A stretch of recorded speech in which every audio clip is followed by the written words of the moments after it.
모두공인 수험생 여러분 안녕하세요. 원포인트 민법의 김중현입니다. 자, 오늘은 지난주에 실시되었던 공인중개사 1차 민법 및 민사특별법 관련돼서 기출 함께 풀어보도록 할게요. 자, 문제 1번부터 함께 보겠습니다. 정확하게는 41번이죠. 41번부터 차근차근 풀어보면서 20문항 한번 먼저 풀고 잠깐 쉬었다가 또 20문항 함께 풀어보도록 할게요. 자, 전체적인 민사 난이도는 상이라고 보시면 되겠습니다. 워낙에 민법 자체가 양이 많고 또 어렵게 출제하려고 하는 경향들이 지금 전범위적으로 이루어지고 있어요. 공인중개사뿐만 아니라 다른 시험 영역에서도 계속해서 난이도를 올리고 있습니다. 법 과목의 공통된 특징이라고 봐주시면 좋을 것 같아요. 자, 그리고 두 번째로는 이제 유형 파악을 함으로써 매년 출제되는 핵심 A급 쟁점들이 있습니다. 그리고 우리는 절대평가 영역으로 들어왔기 때문에 만점, 100점짜리 공부를 하는 게 아니라 과연 어떤 문제가 나올 거고 어떤 걸 맞추면 되는가 그걸 포커스로 맞춰보시고요. 그리고 상당히 난이도 극상인 문제들이 있습니다. 이런 건 꼬박꼬박 나오는데 어떤 의미냐면 사람을 등장시킴으로써 사례형 스타일로 내는 문제들이 있어요. 이건 이제 응용력을 키우는 거죠. 당연히 뭐 단답형 질문도 있겠지만 우리가 어떤 사회생활을 하다 보면은 분명히 이런 상황에서 처해 있다. 이런 상황에서 우리 민법이라고 하는 게 과연 어떻게 적용되는가 바로 이걸 얘기하고 있습니다. 자, 그러면 이제 문제 들어가기 전에 한번 우리 확인 좀 해볼게요. 지금 우리가 계속해서 사회생활을 할 때 우리는 관계라는 걸 맺죠. 근데 그 관계는 반드시 법에 의해서 구속이 됩니다. 우린 그걸 법률관계라고 해요. 자, 그럼 여기서 말하는 법, 어떤 법에 의해서 규율을 받는가 가장 일반적이고 스탠다드한 법이 있다라는 겁니다. 그게 바로 민법인데 민법이라고 하는 것 자체로 모든 걸 규율할 수 없으니까 민법의 영역 중에 조금 필요한 것들, 부차적으로 플러스 알파가 돼야 되는 것들이 있잖아요. 그걸 두고 우리는 민사특별법이라고 합니다. 아, 이걸 규율을 받는구나. 자, 그럼 이런 법률관계를 통해서 우리가 어떤 행위를 한단 말이에요. 법에 규율되는 행위를 하죠. 바로 이 법률관계에서 우리는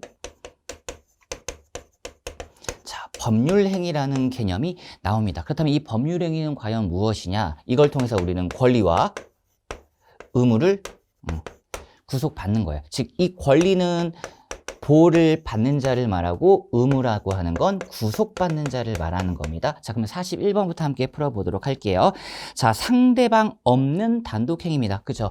법률 행위 중에 너와 나가 아니라 내가 알아서 혼자 다 하는 단독행위예요. 1번 보시면 취소죠. 상대방이 필요하죠. 나 너와 어떤 얘기를 했던 거 취소할게. 상대방이 필요하고요. 2번 무건대리로 체결된 계약에 대한 본인의 추인도 누구에게 추인하느냐 이게 필요하죠. 상대방이 있어야 되고 3번도 마찬가지입니다. 법정대리인의 동의죠. 상대방이 있어야 되겠죠. 근데 4번 손자에 대한 부동산의 유증입니다. 함정지문 들어갔죠. 손자라고 하는 사람이 상대방 아니니? 상대방이 아니라는 거죠. 유증이라고 하는 건 유산의 증여로서 유언자의 단독행위입니다. 상대방이 없다라는 거예요. 그래서 유증의 포커스를 맞추셔야지 앞에 손자에 대한 함정이라는 점 기억 잘 해주시고 5번의 대표적인 해제도 누구와 해제하는가? 상대방 있는이죠. 그래서 4번 지문이 함정으로 들어갔고 41번부터 조금 난이도를 올렸다라는 게 특징이고요. 자, 42번에 다음 중 무효인 법률행위입니다. 즉, 법률행위는 당사자가 적법한 유효한 목적을 가지고 의사표시를 해요. 그렇다면 우리의 법률행위가 유효하게 성립될 건데 법률행위가 무효가 되기 위해서는 이 법률행위가 갖춰야 되는 요건 중에 당사자에게 뭐가 없어야 되고 목적이 어때야 되고 그리고 의사표시도 흠결이 있어야 된다. 이 세 가지 요소 중에 어떤 게 날아가는지 한번 봅시다. 자, 1번 개업 공인중개사가 임대인으로서 직접 중개 의뢰인과 체결한 주택 임대차 계약 관련 법에서요. 직접 계약하는 걸 막고 있어요. 왜냐하면 의뢰인과 중개사는 어쨌든 서로 상호 협동을 해야 되는데 중개사 입장에서도 어라? 이 집이 마음에 든단 말이에요. 직접 계약을 체결할 수 있어요. 다만 법에서 그걸 막아뒀는데 계약 자체까지 무효로 돌리진 않는다라는 겁니다. 단순한 단속 규정에 불과하다라는 거죠. 그리고 2번도 마찬가지고요. 자, 그 다음에 3번 민사사건에서 변호사와 의뢰인 사이에 체결된 적정한 수준의 성공보수 약정 유효죠. 보세요. 적정한이죠. 그럼 적정하지 않은 경우라면요. 그쵸. 그 초과 부분에 한해서 무효고 비교 유의하셔야 되는 거 형사사건 보수약정은 적정성 따져보지 않습니다. 민사와 다르죠. 이거는 그냥 바로 103조 위반, 반사회 질서, 무효가 나오는 거예요. 자, 그리고 4번도 마찬가지고 2배 정도는 뭐 불공정한 법률행위라고 볼 수는 없겠죠. 자, 그래서 5번입니다. 바로 보험 사기죠. 103조 위반의 무효로 보시면 되겠고, 자, 43번 통정어의 표시는 바로 요 의사표시와 관련된 내용이네요. A급들이 보이시죠? 당사자에서 미성년자 부분, 그리고 목적에서의 적법 타당 부분, 그리고 의사표시에서는 착오, 순서대로 가면 비진이 108조, 통정 109조, 착오 110조, 사기, 강박입니다. 그래서 옳은 것을 찾아야 되기 때문에 난이도가 조금 있었는데, 자, 우리 4번 지문 먼저 볼까요? 민법 108조 제2항에 따라 보호받는 선의의 제3자에 대해서는 그 누구도 통정어의 표시 무효로서 대항할 수 없다. 바로 상대적 무효를 규정하고 있고 선의 제3자라면 응당 보호를 받죠. 따라서 당사자 간의 통정어의 표시를 해서 무효를 하더라도 그 무효를 가지고 선의의 제3자에게 대항할 수 없는 사실상의 공신력을 부여한 조항이었습니다. 그리고 제3자 여부에 대해서 잘 나오죠. 1번은 요건과 관련된 거고요. 자, 2번이 이제 함정지문인데 가장행위가 무효라 하더라도요. 그 가장행위로 숨기고 싶은 행위가 있어요. 그 행위를 우리는 은닉행위라고 하는데 그 은닉행위는 요건을 갖추면 유효라는 겁니다. 예를 들어서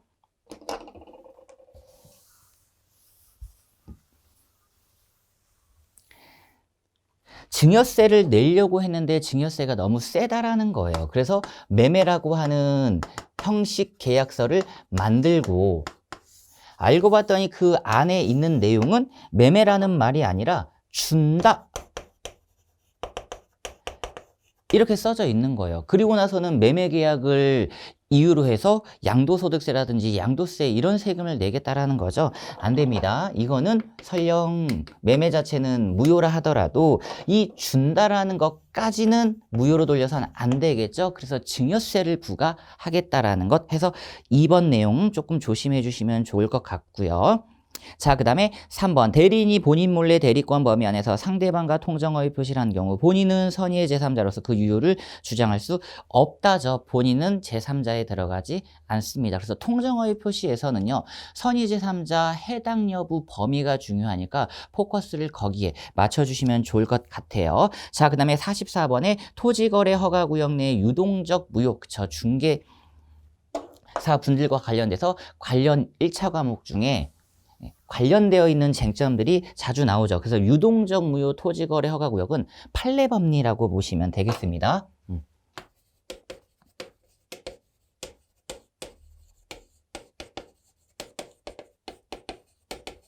우리 민법에서야 판례 법리로 공부하는 거고 이제 공법 관련돼서 이제 국토계획법을 같이 공부하시는 거죠. 그쪽 부분이 조금 어렵고요.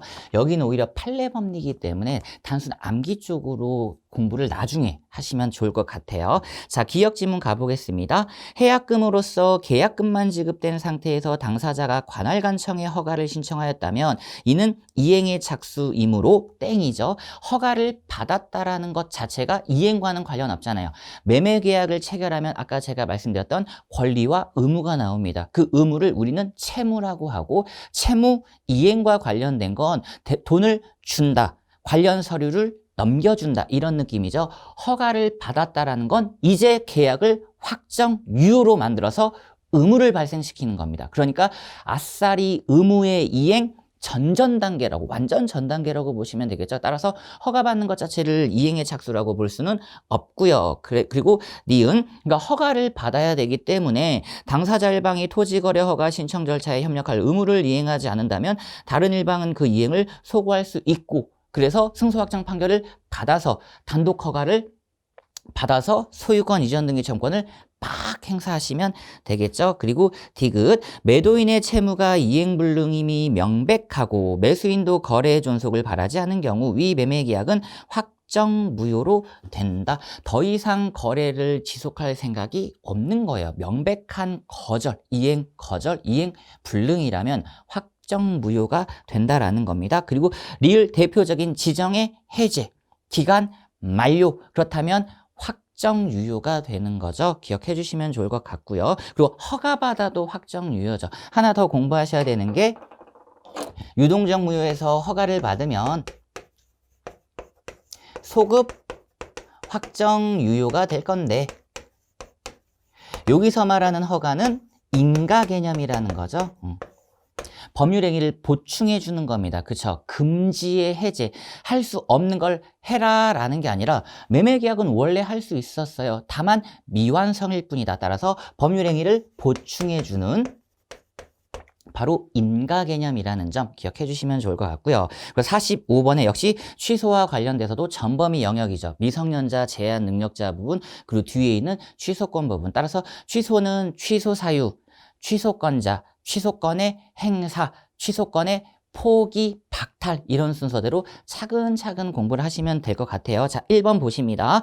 제한 능력자가 제한 능력을 이유로 자신의 법률행위를 취소하기 위해서는 법정 대리인의 동의가 필요 없죠. 취소는 혼자서도 할 수 있고 미성년자도 할 수 있어요. 그래서 우리 판례가 뭐라고 하냐면, 아니 미성년자가 법률행위를 하고 법정 대리인 동의 없다는 이유만으로 스스로 법률행위를 취소하는 거, 이거 신의칙 위반 아니냐, 괜찮다라는 겁니다. 애초에 미성년자와 법률행위를 한 것 자체가 신뢰가 쌓일 수가 없다라는 거예요. 상대방 입장에서 상당히 불합리한 입장이긴 하지만 제한 능력자인 미성년자를 보호하기 위해서 더욱더 견고하게 강행 규정으로 보호를 해주고 있죠.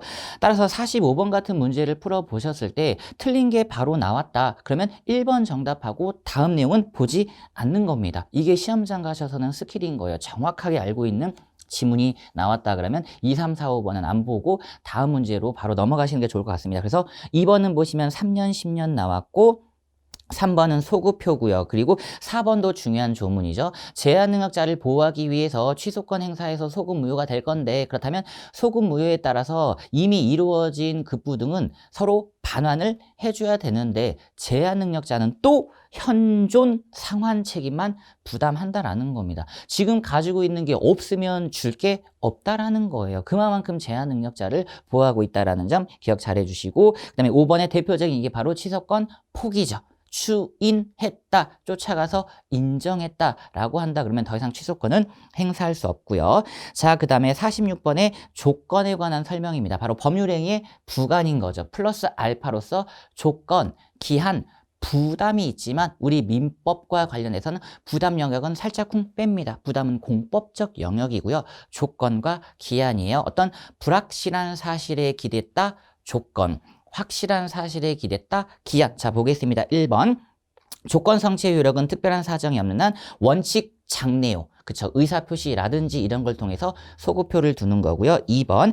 해제 조건이 선량한 풍속 기타 사유질서에 위반한 때에는 싹 다 무효죠. 일부 무효 법리가 여기엔 작동 안 됩니다. 조건뿐만 아니라 법률행위 전체가 무효라는 점. 그래서 정답은 2번입니다. 그리고 3번.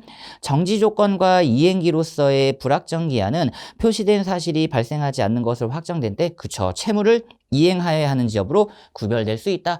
예를 들면 조건인지 기한인지 애매한 것들이 있어요. 예를 들면 중현이가 합격하면 자동차를 사주겠다. 저는 이렇게 생각하죠.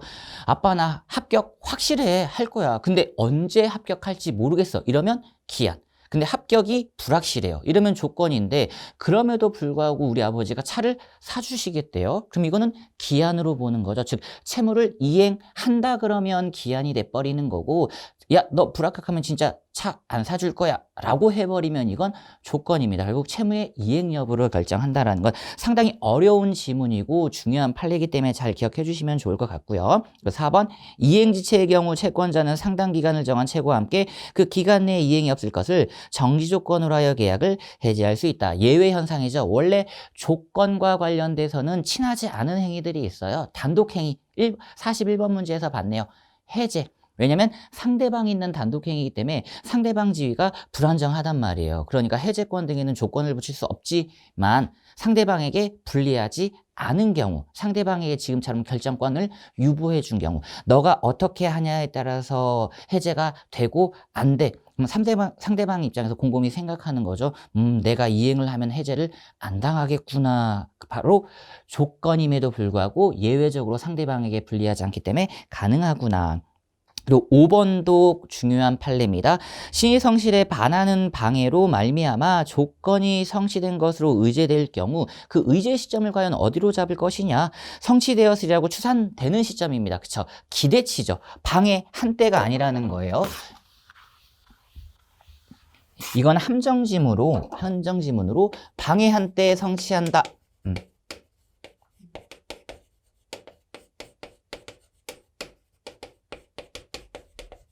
이렇게 나오면 틀리다라는 겁니다. 그쵸? 방해 시점 자체는 잡을 수가 없어요. 방해하지 않았고 중현이가 열심히 공부를 했다면 얼추 이맘때 합격을 했겠구나. 그럼 그 시점을 잡아서 저는 아버지에게 자동차를 사주세요 라고 얘기할 수 있다라는 거고요. 자, 그 다음에 넘겨보시면 47번에 관련해서 대리가 나와죠. 역시 대리 는 특 A급 쟁점이라고 보시면 되겠습니다. 주체 입장에서 본인이라고 하는 주체 입장에서 충분히 할 수 있음에도 불구하고 제3자에게 어떤 권한을 수여했어요. 자기가 할 수 있는 바운더리를 넓혔죠. 그러니까 이 제3자에 대해서 책임을 져야 되는데 이 제3자에게 주어지는 권한이 있습니다. 바로 자격이라고 하는 거죠. 그게 바로 대리권이라고 하는 거예요. 권리가 아닙니다. 대리 권한 내지 대리 권능이라고 하는 거죠. 자, 볼게요. 자, 갑은 그 소유 X 건물을 매도하기 위하여 을에게 대리권을 수여했다. 즉, 우리의 갑께서 을에게 대리권을 수여했다. 1번, 을이 사망하면 대리권은 소멸되죠. 대리 권한이 상속 승계된다라는 건 특별한 사정 아니면 안 됩니다. 정답 1번 또 바로 나왔죠. 그리고 2번, 을은 대표적으로 할 수 있는 것 중도금 잔금은 수령할 수 있답니다. 면제는 안 돼요. 돈 받는 행위는 되지만 야, 너 돈 주지 마. 이건 안 되죠. 그리고 3번, 갑의 수권행위는 명시묵시 특히 불효식이라고 하죠. 수권행위의 방식에는 다양하다, 제한이 없다. 그리고 4번, 을이 대리행위를 하기 전에 갑이 그 수권행위를 철회하면 을의 대리권은 소멸합니다. 그죠? 1번 사망, 4번 수권행위 철회, 그리고 5번, 을은 갑의 허락이 있으면 갑을 대리하여 자신을 X 건물의 매수인으로 하는 계약을 체결할 수 있다. 바로 자기계약, 쌍방, 대리, 원칙 금지지만 본인의 허락 내지는 단순 채무의 이행이라면 가능하다. 그 48번에 또 대리가 나왔네요. 또 대리가. 자, 옳은 것은 1번 보시면 임의 대리인이 수인이라 하더라도 원칙 각자 대리고요. 그리고 2번, 대리행위 하자로 인한 취소권은 당연히 본인 거. 3번, 대리인을 통한 부동산 거래에서 상대방 앞으로 소유권 이전 등기가 마쳐진 경우 대리권 유무에 대한 증명 책임은 대리행위의 유효를 주장하는 상대방에게 있다. 그 다음에 4번, 복대리인은 대리인이 자신의 이름으로 선임한 대리인의 대리인이고, 5번, 법정 대리인은 특별한 사정이 없는 그 책임으로 복대리인을 선임할 수 있다. 정답은 5번이 되겠습니다. 그래서 3번 증명 책임 주의하시면 좋을 것 같아요. 무권 대리와 관련돼서는 이제 본인에게 있다라는 것. 그 다음에 49번, 권한을 넘은 표현 대리에 관한 설명으로 옳은 것은 바로 또 5번으로 가볼까요? 상대방이 대리인에게 대리권이 있다고 믿을 만한 정당한 이유가 있는지의 여부는 항상 대리행위 기준, 법률행위 기준 판단합니다. 왜냐하면 우리가 지금 공부하는 민법이라고 하는 건요, 대등한 지위에 있는 사람들끼리 이루어진단 말이에요. 대등한 사람들끼리 이루어지기 때문에 항상 그 법률행위 당시를 기준으로 해서 어떤 선악 판단이라든지 유무효 판단이라든지 다양한 사정 등을 고려하지 그 이후의 사정 등은 고려하지 않고요. 자, 그 다음에 1번입니다. 이건 이제 함정지문이라고 보실 수 있겠는데 기본 대리권이 처음부터 존재하지 않은 경우라면 표현 대리는 안 나오죠. 최소한 기본 대리권은 있어야 다음 표현 대리로 넘어갈 수 있다라는 거고 3번도 중요한 판례. 대리 행위가 존재해야 된다 그랬죠. 대리권 자체가 있어야 됩니다. 따라서 강행 규정 위반인 경우에는 아예 뭐가 없다? 대리권이 없어요. 대리 행위 자체라는 게 나올 수 없다라는 겁니다. 그래서 연계된 지문이고 그리고 4번 대표적으로 법정 대리권을 기본 대리권으로 하는 표현 대리 바로 일상가사 대리권이라고 하는 것. 부부간의 법정 대리권이라고 보시면 좋을 것 같아요. 자, 그리고 50번 또 연달아서 지금 대리 문제가 나왔네요. 무려 4문제가 나왔죠. 50번 보시면 대리권 없는 갑은 을 소유의 X부동산에 관하여 을을 대리하여 병과 매매 계약을 체결하였다. 이런 것들이 이제 시험장 가서 시간을 조금 잡아먹는 거죠. 지금 누가 본인이고 누가 대리인지 아셔야 되는데 자, 을입니다. 그리고 대리권 없는 갑이니까 점점점점 이분은 무권 대리네요. 자, 그리고 나서 병과 매매 계약을 체결하셨는데 친절하게도 이분에게는 무권 대리에 대해서 선의 무과실이라고 주어졌네요. 이분 입장에서는 이제 표현 대리를 얘기를 할 거고요. 이분 입장에서는 무권 대리를 얘기하겠죠. 무권 대리를 이분은 얘기할 거고요. 그리고 이분은 표현 대리를 얘기를 하실 겁니다. 차근차근 또 한번 봐볼까요? 자, 1번 지문. 병이 을에 대하여 상당 기간을 정하여 추인 여부를 최고하였으나 그 기간 내에 을이 확답을 바라지 않은 때에는 추인 거절이죠. 이게 바로 뭐와 달라요? 제한 능력자와 다릅니다. 제한 능력자의 경우에는 추인한 것으로 보지만 어때요? 무권 대리의 경우에는 추인 거절입니다. 본인의 의사를 조금 더 중시하죠. 그래서 정답은 1번으로 나왔고 2번 을이 갑에 대해서만 추인의 의사표시를 하였더라도 병은 을의 갑에 대한 추인이 있었음을 그쵸 주장할 수 있다. 3번 을이 갑에게 매매 계약을 추인하더라도 그 사실을 알지 못했으니까 병의 철회가 우선됩니다. 그죠? 병의 철회가 결국 추인과 관련돼서는 이분에게 하는 게 가장 좋아요. 을 입장에서는 갑에게도 물론 추인의 의사표시를 할 수 있지만 이분이 모릅니다. 그럼 이분을 또 보호할 필요성이 있기 때문에 이분이 알기 전까지는 일단은 이분 입장에서는 선의의 철회권 행사가 가능하고요. 그리고 4번 추인의 핵심 쟁점 소구표, 그쵸? 확정유효, 유권 대리로 전환시켜준다. 그리고 5번도 조심하셔야 됩니다. 자, 이분 입장에서는 이제 책임을 물어야 되는데 두 번째 줄 누가 선택하느냐? 병의 선택입니다. 자, 이분이 선택하는 거죠.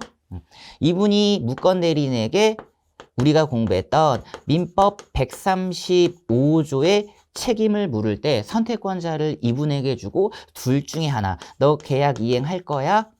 또는이죠. 5어죠. 선택채권이니까 너 손해배상 할 거야. 선택은 이분이 합니다. 다만 이분은 뭐가 아니어야 돼요? 또 제한능력자 보호규정 들어갔죠. 왜냐하면 제한능력자도 대리인이 될 수 있잖아요. 그렇기 때문에 제한능력자도 대리인이 되지만 이분에게는 135조 책임은 물을 수가 없겠다. 그리고 51번도 난이도가 만약에 보기 지문에서요. 기억, 니은, 리을 있었으면 조금 헷갈렸을 수도 있겠죠. 왜냐면 리을은 임차권인데 채권이잖아요. 그쵸? 질문 봤더니 물권이라고 합니다. 물권. 그러니까 기억, 전세권, 니은, 지상권 이렇게 두 개가 들어가는 거고 저당권은 점유와 관련돼서는 여전히 소유자가 가지고 있죠. 점유를 유보하고 있죠. 가치만 취득하는 게 바로 저당권이고 리을은 느낌상 함정지문 같아요. 그래서 차권이라고 했다라는 것 채권에 불과합니다. 그리고 52번 점유.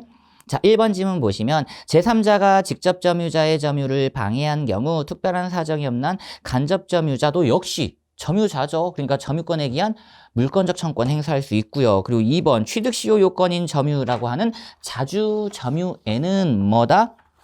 당연히 간접 점유도 포함 됩니다. 그 다음에 3번 소유권의 시효 취득을 주장하는 점유자는 특별한 사정이 없는 한 자신의 점유가 자주 점유에 해당함을 증명하는 게 아니라 증명 책임이 전환되죠. 오히려 타주 점유임을 상대방이 적극적으로 증명해야 되죠. 자주 점유는 추정되죠. 추정. 그리고 4번 조심하셔야 되는 부분 선의의 점유자가 본건에 관한 소에 패소한 때 그 자는 패소가 확정된 때부터 악의의 점유자로 본다.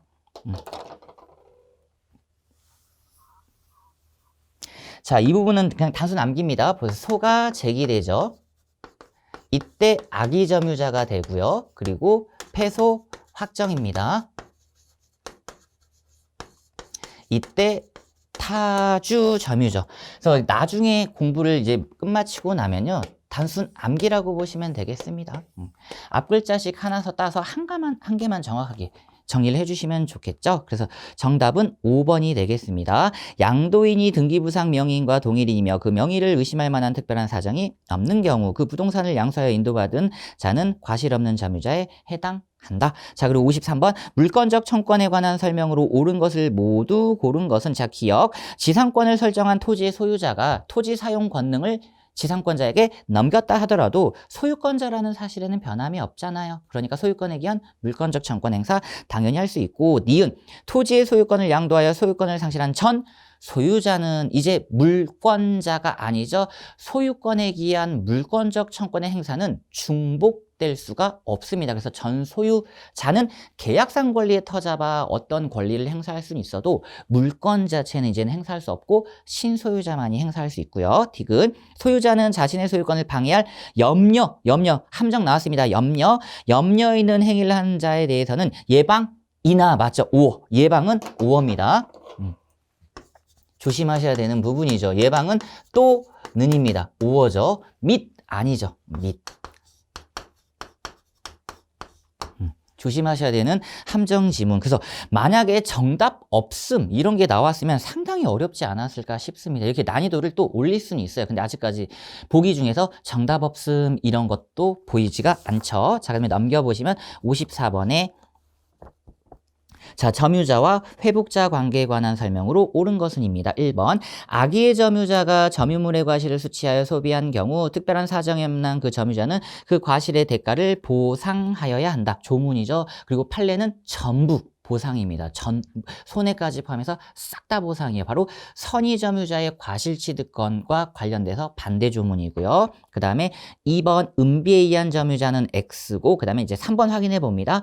점유물의 전부가 점유자의 책임 있는 사유로 멸실된 경우 선의의 자주점유자는 어때요? 보세요. 현존만 반환해 줘야 되죠. 선의의 자주점유자는 현존, 오직입니다. 오직 현존 반환만 하는 분은 선의의 자주점유자고요. 악의점유자라면 설령 자주점유여도 전부 반환, 타주점유자는요 설령 선의여도 전부 반환이에요. 그러니까 오직 선자, 내 친구 선자만이 현존 반환을 하는구나. 기억을 해두시면 좋을 것 같고요. 그 다음에 4번, 5번도 크게 문제되는 경우가 없네요. 특히 5번도 함정지문인데 악의의 점유자와 관련해서 필요비 상한을 청구할 수 없다? 아닙니다. 그렇죠? 선악불문 비용을 투입하신 분들은 비용은 당연히 돌려받으셔야 돼요. 그건 선의 악의와는 관련이 없는, 당연히 내 물건에 내가 비용을 투입했는데 그 물건을 내가 취득할 수 없게 되었다면 당연히 그 가치를 받는 그 사람에게 돌려받는 게 공평에 타당하다라는 겁니다. 그리고 55번, 자, 민법상 상린 관계, 소유권과 관련돼서 서로 이웃한 사람들끼리 부동산의 이용 조절을 꾀하는 거죠. 따라서 기억 지문, 만약 주변 소음이 사회통념상 수인할 수 있는 정도다. 그러면 수인 하셔야 되는 거죠. 생활방해를 넘는 정도라면 반드시 야 그거 좀 적당히 해 등 다양한 권리를 행사할 수 있겠지만 수인하시고, 니은 우물을 파는 경우에 경계로부터 2m 이상 거리를 두어야 하지만 이거 임의 규정입니다. 그쵸? 판례도 임의 규정이라고 봤고요. 그 다음에 디귿짐은 토지 소유자가 부담하는 자연적으로 흐르는 물의 승수 의무, 받아들여야 되는 의무는 적극적인 의무가 아니라 말 그대로 소극적 의무에 불과하다라는 점. 자, 그 다음에 56번의 소유권 취득에 관한 설명으로 옳은 것은입니다. 1번 저당권 실행을 위한 경매네요. 경매, 그쵸? 187조 등기가 필요 없는 경우 민법 186조는 우리 등기를 해주셔야 되는 게 맞고요. 187조는 등기가 필요 없죠. 다만 처분 시에는 등기를 해서 처분을 해줬으면 좋겠다라고 되어 있는 부분 1번 통과. 그 다음에 2번 무주의 부동산을 점유한 자연인은 그 부동산의 소유권을 즉시 취득한다. 안 됩니다. 부동산은 그쵸 국고로 들어가는 거고. 3번 점유 취득 시효에 따른 부동산 소유권 취득의 효력은 시효 취득자가 이전 등기가 아니라 이전 등기를 경유하면 점유 개시 시로 소급하고요. 그 다음에 4번도 크게 문제 안 되고 발견자와 그 토지 소유자가 각각 취득하는 거고. 5번 타주 점유자는 자신이 점유하는 부동산에 대한 소유권을 시효 취득할 수 없다. 안 됩니다. 그죠? 자주 점유자만이 가능하죠. 그 다음에 57번에 역시 공동소유 부분.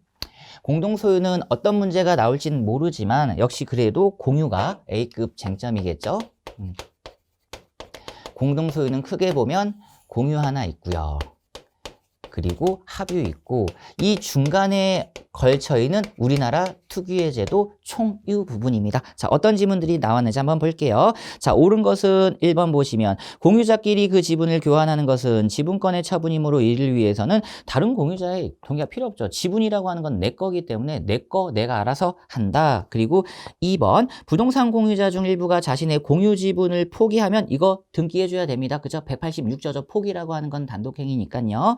그 다음에 3번 합의자 중 1위는 다른 합의자의 동의 없이 자신의 지분을 단독으로 제3자에게 유효하게 외도할 수 없다. 이게 바로 합의의 특징입니다. 합의는 같이 하는 거기 때문에요. 동의가 필요하다라는 것. 이게 공유와 다른 것점. 그 다음에 4번 합의물에 관하여 격려된 원인무효의 소유권 이전 등기 말소는 보존행위이기 때문에 단독으로 할 수 있다라는 거죠.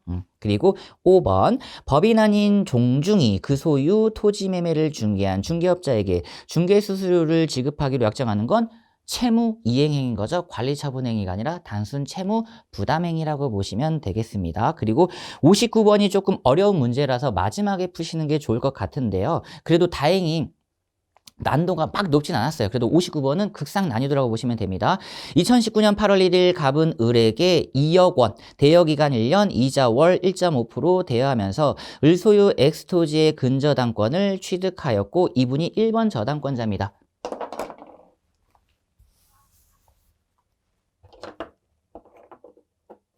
을 소유 부동산에 우리의 갑이 1번을 취득했고요. 1번 근. 자, 그 다음에 두 번째 20년 7월 1일 병은 을에게 1억 원을 대여하면서 엑스토지의 2번 근저당권을 취득했다. 병이 2번 근저당권을 취득해 주셨습니다. 자, 이런 상황에서 병이 22년 6월 1일 경매 신청을 했다네요. 경매 신청을 했으니까요. 이분의 피담보 채권액은 바로 이때 확정되죠. 자, 그렇다면 과연 우리 1번 저당권은 언제 확정되느냐? 1번 저당권자는 경락대금 완납 시에 확정되죠.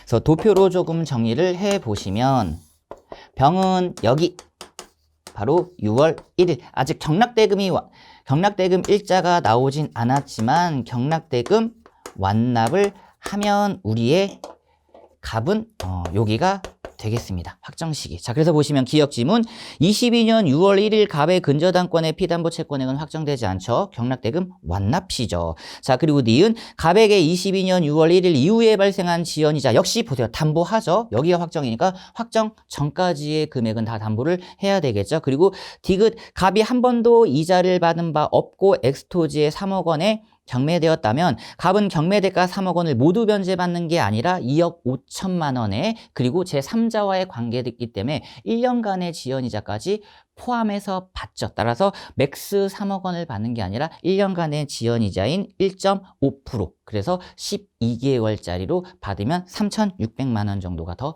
추가가 되겠습니다. 그리고 60번 풀고 잠깐 쉬었다가 이어서 가도록 할게요. 자, 법률의 특별한 규정 또는 설정 행위에 다른 약정이 없는 경우 저당권의 우선 변제적 효력이 미치는 겁니다. 그 기억지문 보시면 건물은 절대 안 미치죠. 우리나라에서 별개의 부동산이고 니은의 유류 저장 탱크네요. 그렇죠. 부합물. 그다음에 디귿 저당 토지 저당권 실행으로 다행이네요. 압류가 되어야 과실에 미치죠. 원래 과실은 소유권자 거, 소유자 거. 그럼에도 불구하고 저당 부동산에 압류를 하고 통지 성지까지 다 완료됐다면 예외적으로 미치고, 그 다음에 리을 등기한 임목 역시 뭐예요? 별개 부동산이라는 겁니다. 해서 여기까지 문제를 풀어봤을 때 난이도 높은 게 한 2문제, 3문제 정도가 있었고요. 잠깐 쉬었다가 61번부터 나머지 문제 쭉쭉 풀어보도록 하겠습니다. 잠깐 쉬고 시작하도록 할게요. 감사합니다. 자, 그럼 61번부터 다시 한번 보도록 하겠습니다. 자, 민법상 유치권과 관련된 내용이죠. 바로 부동산 유치권으로서 내 옆에 둠으로써 채권 채무의 이행을 간접적으로 강제하는 거죠. 특징이 우선 변제권이 없습니다. 그럼에도 불구하고 너무 막강한 권한이라는 거예요. 그래서 지금 부동산 유치권과 관련돼서는 폐지론이 조금 우세하고 아싸리 아니면 등기화 시켜가지고 얘도 공시 방법을 갖추게 하는 게 어떠냐라고 하는 이제 보완제 쪽으로, 보완론으로 가시려고 하는 의견도 있다라는 겁니다. 공시 방법이 없죠. 법정 담보 물건이기 때문에 그렇습니다. 그래서 1번, 그렇다 하더라도 경매 신청권은 있어요. 그렇죠? 특이하죠. 우선 변제권이 없는데 우선 변제권을 확보하기 위한 경매 신청권은 있다고? 그렇다면 반대로 생각해야 되죠. 야, 우선 변제권이 없는데 경매 신청권이 있단 말이야. 그럼 이 경매 신청권은 어떤 걸 의도한 거야? 우선 변제권을 주겠다라는 게 아니라 그냥 돈으로 바꿔. 환가 의미의 환가 목적의 우선 변제권이다. 그리고 2번, 유치권자는 예외 조문입니다. 그러니까 이런 게 나와야 되죠. 우선 변제권은 없지만 과실인 금전을 수취하여 다른 채권보다 먼저 피담보 채권 변제에 충당할 수 있다라고 하는 이런 특수 조항들이 특이하다라는 겁니다. 우선 변제권이 없지만 이렇게 간간히 가져갈 수 있는 예외 조문들이 있다라는 거고, 3번, 안 되죠. 채무자의 승낙 없이 유치물을 담보로 제공하셔선 안 된다라는 겁니다. 말 그대로 유치권은요, 목적물 점유 권능, 유치 권능이에요. 사용 수익 처분 권능까지 준 건 아니죠. 4번, 채권자가 채무자를 직접 점유자로 하나 간접 점유하는 경우에 유치권은 성립 안 한답니다. 원래 간접 점유로도 유치권 성립은 가능하지만 그 직접 점유자가 채무자여서는 안 돼요. 고양이한테 생선을 맡긴 격이죠. 자, 그 다음에 5번, 유치권자 역시 필요비를 소유자에게 상환 청구할 수 있는 조항을 가지고 있고요. 그 다음에 62번에 법정지상권 또는 법정지상권이 인정되지 않는 경우입니다. 바로 법정지상권이라고 하는 건 2가지를 가지고 있죠. 타인 토지 사용권이잖아요. 용어 자체가 타인의 토지를 사용할 수 있다. 다만 얘는 진짜 목적 하나가 확실합니다. 그쵸? 우리 건물에 포커스를 맞춰볼까요? 건물 소유 목적이죠. 이게 중요하죠. 이게 건물을 사용할 목적 그런 거 없습니다. 오직 건물 소유 목적으로 타인 토지를 사용할 건데 그게 2가지가 있다. 바로 또 법률행위로 들어갈 수 있는 것. 그러니까 계약을 체결하면 상관이 없는데 법률 규정으로 들어가는 게 2가지가 있죠. 바로 법정지상권 2가지가 있네요. 저당권 법지와 관련돼서 하나, 전세권 법지 관련돼서 하나, 그리고 특별법에서, 우리 민사특별법에서 얘기하고 있는 것, 바로 임모법 하나, 담보가등기법 하나, 이렇게 규율하고 있고, 그 외에 관습법, 그쵸? 물권 법정주의잖아요. 법률 또는 관습법 이외에는 임의적으로 창설할 수 없다라고 했을 때 그때 그 유명한 관법지라고 하는 거 있고요. 그리고 요즘 핫한 게 바로 분묘 기지권입니다.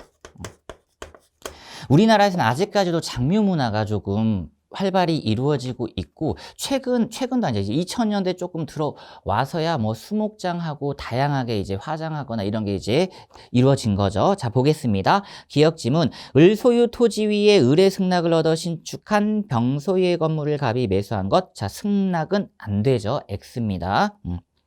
바로 니은, 을 소유의 토지 위에 갑과 을이 건물을 공유하면서 토지의 저당권을 설정하였다가 그 실행을 위한 경매로 병이 토지 소유권을 취득한 경우 조심하셔야 돼요. 공유의 경우에는 누구의 공유자인가, 즉 무엇에 대한 공유자인가, 이게 중요합니다. 예를 들면 지금처럼 공유자가 갑과 을이죠. 을 소유고 이렇게 들어온 거예요.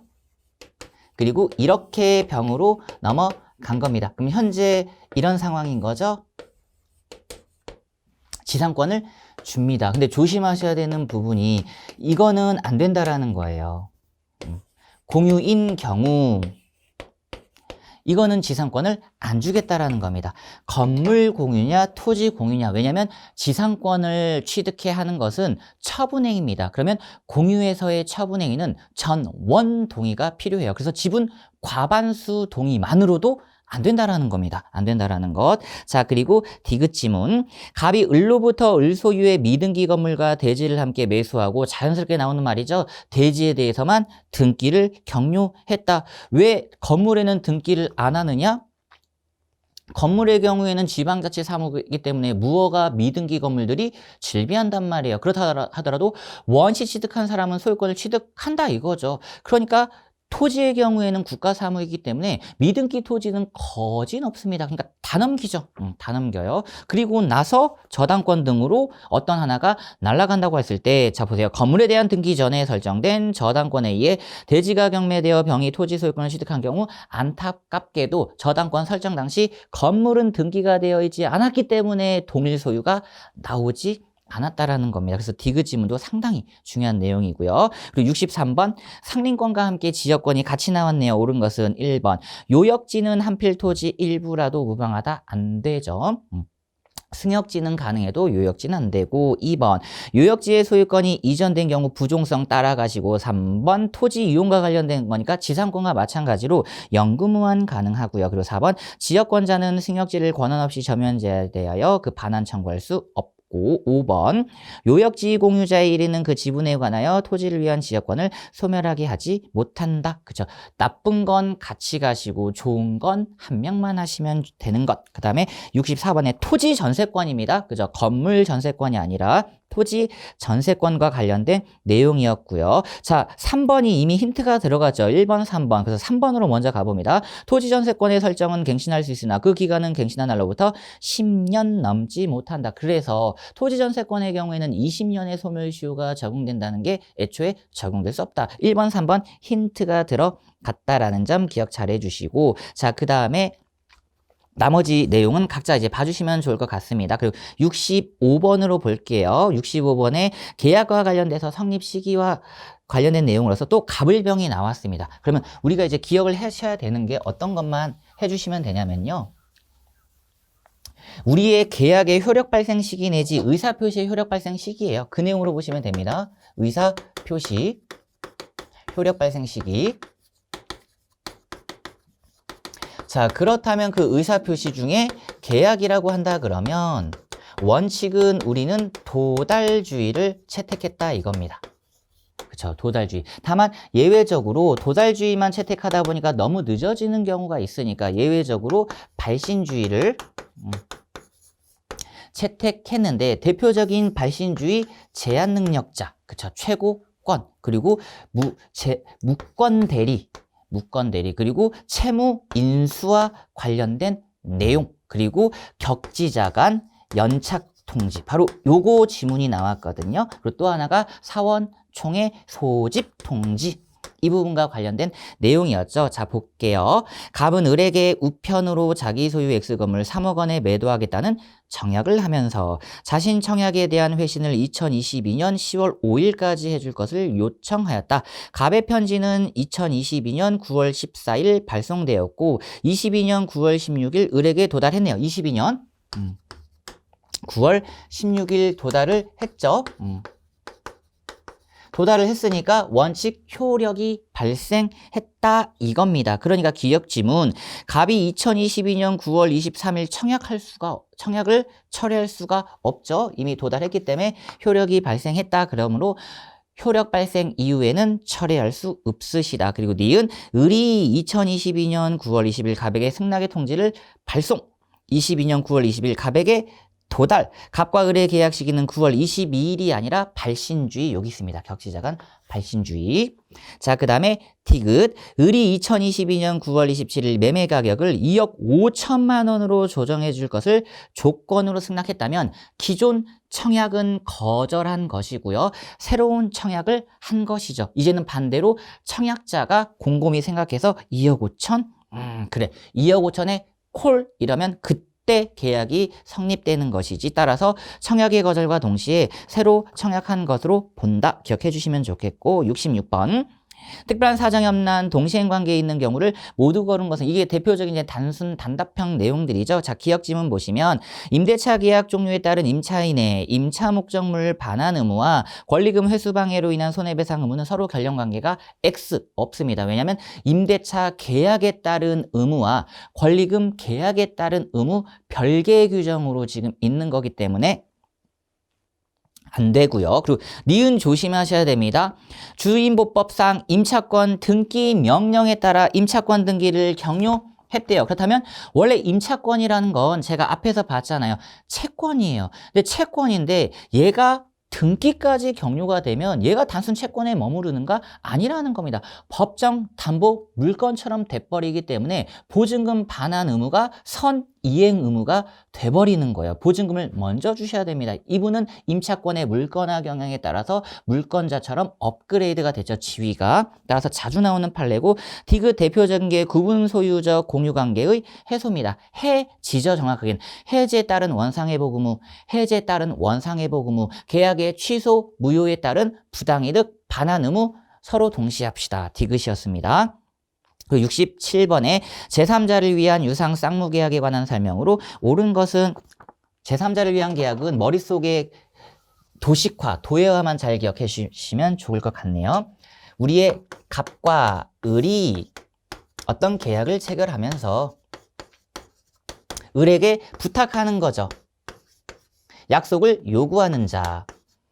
들어봤더니 그럴까? 승낙하는 자죠. 약속을 받아들이는 자. 그리고 나서 그걸 통해서 이득을 얻는 제3자, 바로 수익자입니다. 이렇게 계약이 체결되는 거죠. 이분은 여기서 그냥 바로 이익을 귀속받는 자입니다. 그러니까 이분은 이익만을 얻는 자예요. 그래서 미성년자도 단독으로 할 수 있다라는 거죠. 왜? 권리만을 얻는 자이기 때문에. 그래서 안녕이고요. 2번 수익자는 계약 체결 당시 특정되어 있을 필요는 없습니다. 그러니까 태아도 가능하고요. 설립 중에 법인도 가능하죠. 언제 특정되면 돼요? 그쵸? 의사표시할 때. 수익의 의사표시를 할 때입니다. 이때는 의사표시를 할 수 있어야 되니까 태아라면 출생해야 되고요. 설립 중에 법인이 있다 그러면 설립 등기 완료하고 돈 내놔 라고 할 수 있다는 거죠. 그리고 3번 수익자는 제3자를 위한 계약에서 발생한 해제권을 가지지 못하죠. 계약 당사자는 여기니까요. 그리고 4번 낙약자는 특별한 사정이 없는 그쵸 요약자와의 기본관계에서 발생한 항변으로 수익자의 청구에 대항할 수 있죠. 그러니까 이분 입장에서는 병이 와서 제3자를 위한 계약에 따라서 수익의 의사표시를 합니다라고 청구를 했더니 을 입장에서는 갑이 아직 입금을 안 해줬는데요. 한번 갑이랑 확인 좀 해보시겠어요? 라고 해서 의무를 거절할 수 있다라는 거죠. 그리고 5번 요약자는 특별한 사정이 없는 한 수익자의 동의 없이 당연히 낙약자의 이행불능을 이유로 계약을 해지할 수 있다. 왜냐하면 여기서 하시는 거잖아요. 그쵸? 여기서 하시는 거기 때문에 해제 유무는 이분의 동의가 필요 없다라는 겁니다. 즉 조심하셔야 되는 부분이 지금 채무불이행이 나왔기 때문에 그러는데요. 그러니까 이분이 해제를 할 때 조심하셔야 되는 부분이 법정 해제는 가능한 거예요. 이게 대표적으로 이행불능 등 채무불이행이라고 하는 겁니다. 자, 근데 이미 병이 수익의 의사표시를 다 했는데 권리를 취득했는데 갑과 을이 합의 해지한다? 요거는 안 됩니다. 그래서 정확하게 요 표현이 나왔죠. 이행불능이란 말은 법정해제입니다. 돼요. 근데 요 녀석은 안 됩니다. 요 녀석은. 그러니까 다음에는 이제 이런 판례 지문들이 출제될 수 있겠거니라고 생각해 주시면 좋겠고. 자, 그 다음에 68번입니다. 갑은 자신의 엑스토지를 을에게 매도하고 소유권 이전 등기를 맞춰 주었으나, 어이구, 동시행 관계에 있는데도 소유권 이전 등기를 먼저 경유해 줘버렸네요. 을은 변제기가 지났음에도 매매 대금을 지급하지 않았다. 이게 대표적으로 이제 채무불이행 이행 지체가 나왔죠. 이것도 그림으로 한번 봐보겠습니다. 자, 갑과 을이 매매 계약을 체결하셨다. 그럼 이분들끼리 오고 가는 의무의 이행은 서로 동시 이행 관계에 있음에도 불구하고 지금 현재 우리의 갑은 등기를 넘겨줬대요. 등기 격려했죠. 그럼 자기 의무는 지금 다 했죠. 그러니까 더 이상 자신이 찌를 건 없고요. 그러면 이제 어떤 거 있다? 바로 매매대금 청구권이 있는데, 자, 기억 지문. 갑은 특별한 사정이 없는 한 별도의 채고 없이 매매 계약을 해지할 수 있다. 안 되죠. 해제권은 지금 이행 지체이기 때문에요. 다시 한번 물어보는 게 인지상정이죠. 변제기가 지났다고 해서 바로 해제권을 날리는 건 조금 너무 심했어. 예를 들면 저도 이 강의를 통해서 시작하는 시점이 있잖아요. 근데 12시가 넘어갔어요. 오늘 강의 없는 것으로 알겠다라고 안 하죠. 다시 한번 저한테 연락해서 교수님 지금 어디신가요? 지금 제가 초행길이라서 길을 헤매고 있습니다. 조금만 기다려주세요. 라고 물어보는 게 인지상정이라는 겁니다. 근데 조심하셔야 되는 부분, 이런 건 없어요. 이미 이행불능이죠. 물어볼 필요가 뭐 있어? 그쵸? 물어볼 필요 없습니다. 그리고 대표적인 정기행위. 꼬박꼬박 하는 건데 그날 안 왔어요. 의미가 없죠. 물어보는 의미가 없다. 그래서 이분들이야 최고가 필요 없는 겁니다. 근데 이행시는 최고를 해주셔야 되는 게 맞고요. 니은. 갑이 적법하게 매매 계약을 해지한 경우 엑스토지의 소유권은 등기 무관하게 계약이 없었던 상태로 복귀한다. 소급 무효죠. 그래서 소유권도 당연 복귀한다. 그래서 갑이 을에게 등기 내놔라고 하는 건 소유권에 기한 물권적 청구권이다. 근데 디귿. 을이 엑스토지를 병에게 매도하고 그 소유권 이전 등기를 마친 후 갑이 을을 상대로 적법하게 매매 계약을 해제하였다면 병은 엑스토지의 소유권을 상실하는 게 아니라 바로 해제 제3자로서 보호를 받는다라는 겁니다. 여기서 또 매매하고 등기까지 넘어간 이분을 우리 민법은 그 통정어의 표시와 마찬가지로요.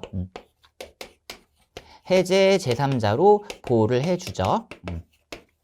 안타깝지만 이제 이분 둘이서 하셔야 된다라는 겁니다. 이분은 무슨 죄예요? 등기부를 열람해 봤더니 을 명의로 등기가 되어 있고 을한테 샀고 적법한 적정한 대금까지 지급했는데 갑자기 갑이 뜬금없이 와가지고 야, 을과의 매매 계약을 해제했어. 등기 내놔 라고 하면 이분 입장에서는 거래 안전을 완전 해치는 거죠. 그렇죠? 물어봐야 돼. 을한테 물건을 살 때 너 혹시 갑과의 계약 체결한 거 보여줄 수 있니? 갑에게 뭐 대금 잘 지급했어? 그쵸? 이런 거 물어보면 사실 실례죠. 그쵸? 그런 것들을 그냥 법 조문이 깔끔하게 끝내버렸다라는 겁니다. 그리고 69번 이런 건 맞춰주셔야 되죠.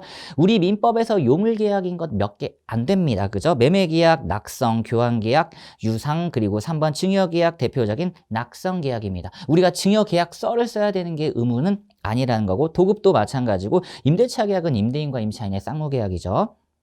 자, 그 다음에 70번. 갑은 그 소유 X부동산에 관하여 을과 매매 일방 예약을 체결하면서 예약 완결권은 을이 가지고 20년 내 행사하기로 약정했다. 옳은 것은 매매 계약을 체결하면서 아직 본 계약을 체결하기 전에 예약을 체결하면서 을이 예약권을 가지고 있다고 하네요. 을이 예약 완결권을 행사할 건데 여기의 특징은 요거죠. 행사 시기는 약정을 못합니다. 그쵸? 예약 성립시 권리 발생일부터 바로 가는 거예요. 근데 지금 기간 약정은 나왔죠. 기간 약정은 가능하시다. 이게 일단 핵심입니다. 자, 볼게요. 옳은 것은 1번. 을이 예약 체결 시로 1년 뒤에 예약 완결권을 발생한 경우 소급 아니고요. 2번. 을의 예약 완결권은 형성권에 속하므로 갑과의 약정에도 불구하고 10년 단축되는 건 아니죠. 기간 약정은 됩니다. 기간 약정이 없을 때나 10년이라고 판례가 얘기를 해준 거고, 그리고 3번 을이 가지는 예약 완결권은 재산권입니다. 그러므로 양도 가능하고 승계 가능하고 대위 행사, 다른 사람들이 대위 행사할 수도 있고요. 그리고 4번 을이 예약 완권 행사 기간 내 행사 현재에 관해 갑의 주장이 없다면 법원은 이를 고려할 수 없다가 아니라 여기는 제척 기간이라고 하는 거죠. 따다당. 제척 기간의 특징은 법원이 직권으로 조사한다라는 점. 이게 소멸시효 완성과는 다르죠. 보세요. 소멸시효도 제가 포커스를 맞춰드릴게요. 소멸시효 완성은 이거는 주장하셔야 됩니다. 근데 그 소멸시효 요건 중에요. 기간만은 또 법원이 직권으로 해요. 그래서 상당히 어려운 내용이라고 보시면 되겠습니다. 일단은 이렇게만 정리를 부탁드리고요. 자, 그 다음에 5번. 의리 예약 완결권 행사하더라도 갑의 승낙이 있어야 비로소 매매 계약은 그 효력이 발생한다가 아니죠. 일방 행위, 형성권이라고 이미 나왔네요. 자, 그다음에 71번. 권리하자에 대한 매도인의 담보 책임과 관련하여 악의의 매수인에게도 인정되는 권리로 모두 옳은 것은,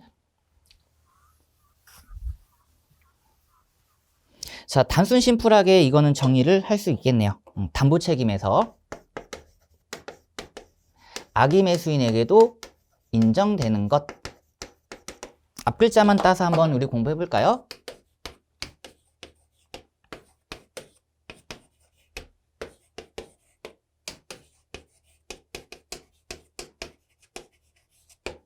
전부 타인 권리 매매 해제권, 일부 타인 권리 매매 대금 감액 청구권, 저당권 등 실행에 따라서 담보 책임 부과할 때 해제 손해 출제 상환 청구권. 대입 한번 해볼까요? 기억지문 전부 해제 전해 나왔고요. 니은 권리 일부 나왔죠. 일부 뒤에 봤더니 대금 감액 청구권 나왔고요. 디귿 목적물에 설정된 저당권. 그리고 뒤에 봤더니 해제권, 기억, 니은, 디귿만 찾으시면 되겠습니다. 리을 목적물에 설정된 지상권 535조죠. 선의의 매수인에 하나요 인정되는 거였고요. 72번입니다. 부동산 환매와 관련된 것 틀린 것은 1번 동시에 이루어져야 되는 게 바로 재매매와 다른 점이었고, 2번 매매 계약이 취소되어 효력을 상실하면 그에 부수하는 환매 특약도 효력을 상실한다. 주계약 날라가면 부수되는 종된계약도 날라간다. 3번 환매 시 목적물의 과실과 대금이자는 특별한 사정이 없으면 상계 퉁 친 걸로 보고요. 4번 환매 기간을 정하지 않은 경우에는 5년 스탠다드 가시고, 5번 환매 기간을 정한 경우 환매권 행사로 발생한 그 소유권 이전 등기 청구권은 특별한 사정이 없는 한 그 환매 기간 내에 행사하지 않으면 소멸하는 게 아니라 환매권이라든지 취소권이라든지 행사해서 형성권을 행사했어요. 그러면 형성권을 행사하면 그 이후에 발생하는 권리는 채권이라고 해서 별도의 소멸시효 기간이 진행을 합니다. 그쵸? 환매권이라고 하는 것, 취소권이라고 하는 게 제척기간이라 하더라도 이걸 행사해서 발생하는 후속 권리들은 별도 기간이 진행된다라는 점, 어려운 내용이었고, 73번 토지 임차인이라고 얘기를 했죠. 그래서 1번입니다. 부속물은 건물 임차인에게 인정되는 거죠. 건물을 임대해서 임대인의 동의 내지 승낙을 받아서 요 건물에 제가 수족관 등을 붙이려고 해요. 여기서 횟집할 거거든. 그쵸? 독립된 부속 건물을 붙여요. 그럼 나중에 사가세요.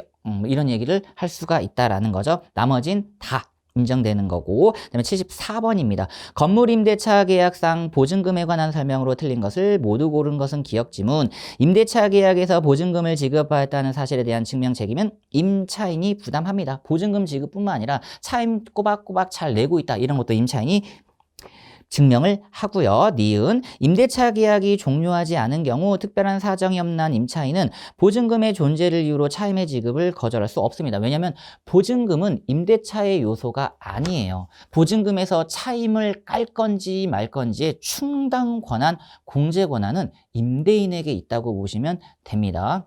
그러면 깔게요. 그러니까 오히려 임대인의 은혜적인 거죠. 임차인 입장에서 월세도 제대로 안 내는데 본질적인 의무인 차임도 안 내는데 보증금에서 까 이러면 임대인 입장에서 상당히 기분 나쁠 수 있다라는 겁니다. 임대인에게 있다.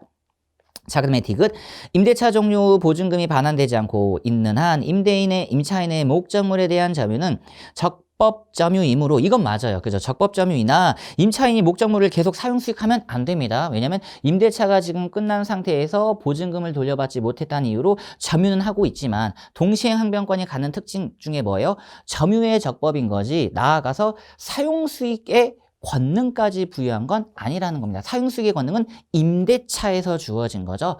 동시행에서 주어진 게 아니기 때문에 여전히 사용수익하고 있다 그러면 부당이득은 돌려주셔야 되는 거예요.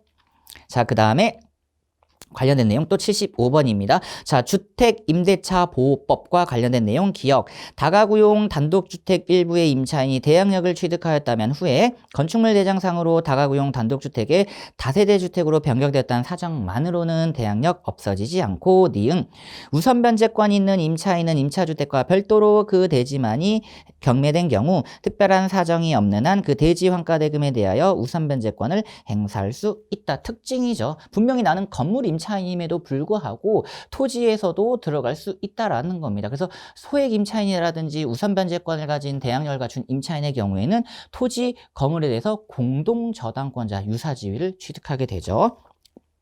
자, 그 다음에 디귿. 임차인이 대항력을 가진 후 그 임차주택의 소유권이 양도되면 우리의 양수인께서 종전 임대인의 지위를 포괄적으로 승계하죠. 바로 임대인 지위의 포괄 승계 규정이 있고요. 의무를 부담하고 임차인이 주민등록을 이전하면 양수인이 부담하는 임차보증금 반환 채무는 소멸하는 게 아니라는 점.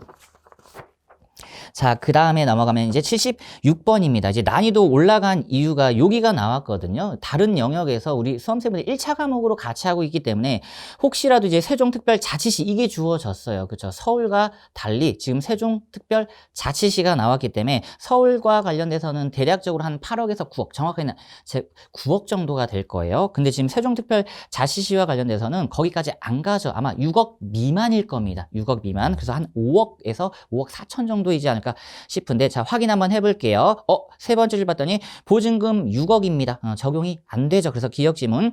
의리점포를 인도받은 날에 사업자 등록을 신청하면 대항력은 주시지만 니은 안타깝게도 금액 요건에 탈락돼서 우선 변제권이 없고, 그리고 디귿이 신법으로 들어왔죠. 이것 때문에 76번은 틀리셔도 됩니다. 아마 마지막에 분명히 교수님들께서 알려주셨을 거예요. 이게 이제 코로나와 관련해서 올해 상반기에 모든 법률들이 거진 다 체계를 계속해서 바꾸고 있는 영역이었습니다. 바로 코로나와 관련돼서 3개월 이상 발생한 경제사정 중대한 변동으로 폐업한 경우에는 임대차 계약을 해지할 수 있다는 것, 즉 사정변경 해지권 추가 규정입니다. 원래 임대차라고 하는 계속적인 거래 관계에서는요, 사정변경에 따른 경제사정 변동이었잖아요. 바로 세금 등이 올라가고 나면은 건물료도 올라가고 임대료도 올라가고 하니까 이런 걸 통해서 사정변경 해지할 수 있다, 감액 청구 등을 할 수 있다, 이런 규정 등이 있는데 특별 규정으로 지금 들어왔다라는 겁니다. 그래서 디귿 지문은 앞으로도 이제 계속해서 나오지 않을까 싶고요. 자, 그 다음에 77번 특별법으로서 이제 집합건물법이 나왔는데, 자, 공용 부분이네요. 공용 부분. 기억 지문. 관리단지 폐결이나 다른 구분 소유자의 동의 없이 구분 소유자 1인이 공용 부분을 독점적으로 하면 안 되죠. 안 됩니다. 공용 부분은 같이 쓰시는 거지. 단독으로 하시면 안 된다. 다른 사람들이. 보존행위로서, 그 인도를 청구할 수는 없죠. 인도 청구가 아니라 방해 배제 청구입니다. 왜냐면 인도를 청구해서 또 인도를 받으면 그 인도 청구한 자만이 독점 점유가 돼버리잖아요. 그러니까 야, 너 쓰지 마, 이런 느낌의 방해 배제를 해야지, 야, 그거 나한테 내놔라고 하는 인도는 안 되고. 함정지문 기억. 그리고 니은, 디귿은 큰 문제가 안 되네요. 니은도 맞고. 그래서 디귿 한번 볼게요. 관리단은 관리비 징수에 관한 유연 규약이 없더라도, 그쵸, 공용 부분에 대한 관리비를 부담 의무자인 구분 소유자에게 청구할 수 있다. 그러니까 관리비와 관련된 공용 부분은 계속해서 승계되는 거죠. 새로운 구분 소유자에게 계속해서 승계돼서 병존적 중첩적 채무를 부담한다라는 겁니다. 자, 그 다음에 78번의 특별법 중에 가등기 담보 등에 관한 법률이네요. 1번. 채무자 아닌 제3자는 가등기 담보권자의 설정자가 될 수 있다. 이런 건 그냥 기억을 해버릴까요? 제3자 명의 저당권 설정 됩니다. 제3자 명의 전세권 설정 되죠. 제3자 명의 담보가등기 설정 됩니다. 이거는 명의 신탁으로서 무효라고 하지 않아요. 조심해 주시고. 그 다음에 2번.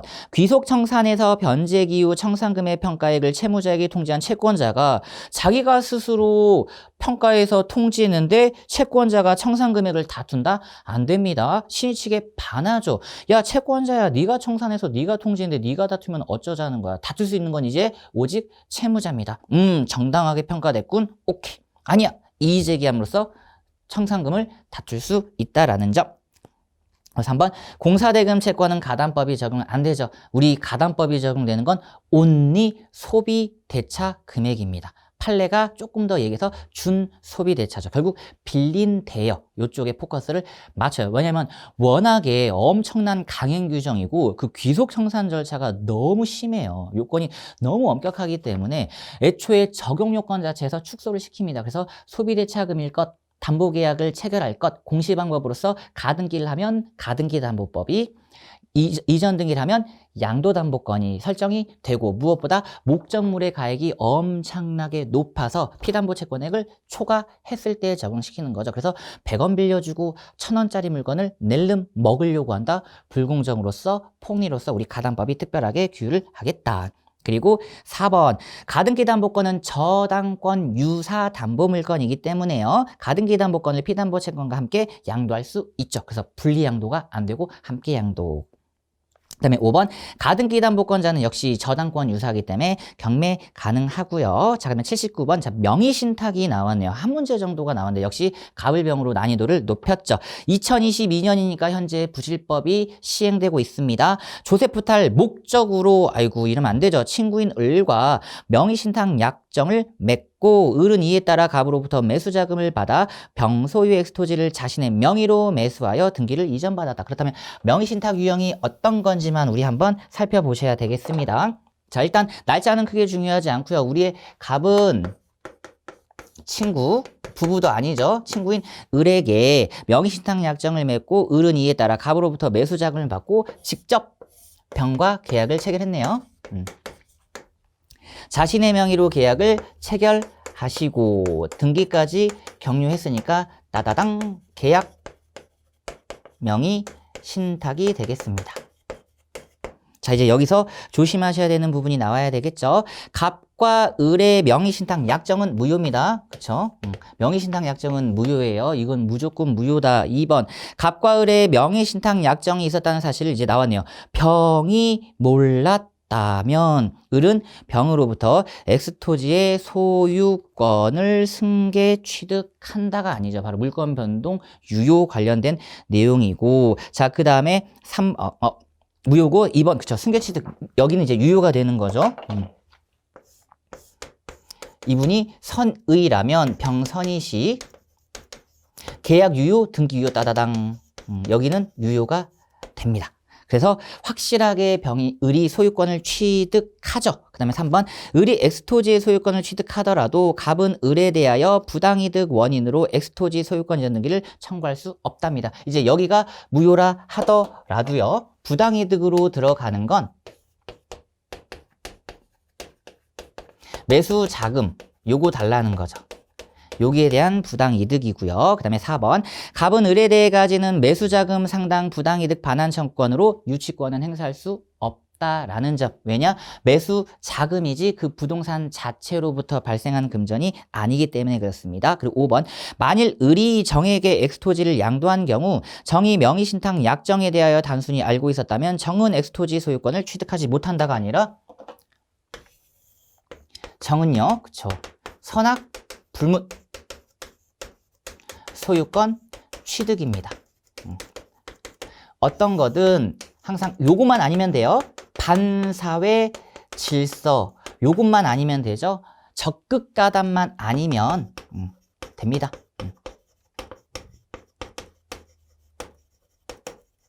이건 103조 위반 무효이기 때문에 그렇고, 자, 그 다음에 80번입니다. 집합건물 소유 및 관리에 관한 법령상 관리 및 관리위원회, 소위 말해서 관리단이라고 하는 비법인 사단에 2번 10인 이상일 때는 무조건 나오셔야죠. 큰 문제가 안 됐습니다. 그리고 구분 소유자 역시 관리인이 될 수 있고, 3번, 관리위원회를 둔 경우 규약에서 달리 정한 바가 없으면 관리는 공용부분 보존행위를 함에 있어서 관리위원회 결의를 요하지 않는다. 보존행위를 한다 하더라도 일반 정족수는 들어가야 됩니다. 다만 이제 노후냐 아니면 조금 더 가중 정족수가 필요하냐, 이런 건 필요하게 됐고, 그리고 4번, 규약에서 달리 정한 바가 없으면 관리인은 관리위원회 위원이 될 수 없고, 5번, 규약에서 달리 정한 바가 없으면 관리위원회 위원은 부득이한 사유가 없더라도 서면이나 대리인을 통하여 의결권을 행사할 수 없다. 특히 이게 이제 같이 하시는 분들이기 때문에요, 서면이라든지 관련된 내용 의결 대리 행사에 대해서 조금 엄격한 개념이 있다라는 거죠. 해서 여기까지 80번 문항을 풀어봤습니다. 다시 한번 우리 수험생들 지난주 시험 치시나 고생 많았고 민법이라고 하는 과목이 워낙에 좀 난이도가 올라져 있다 하더라도요. 딱 70점 정도의 학습 목표를 잡고요.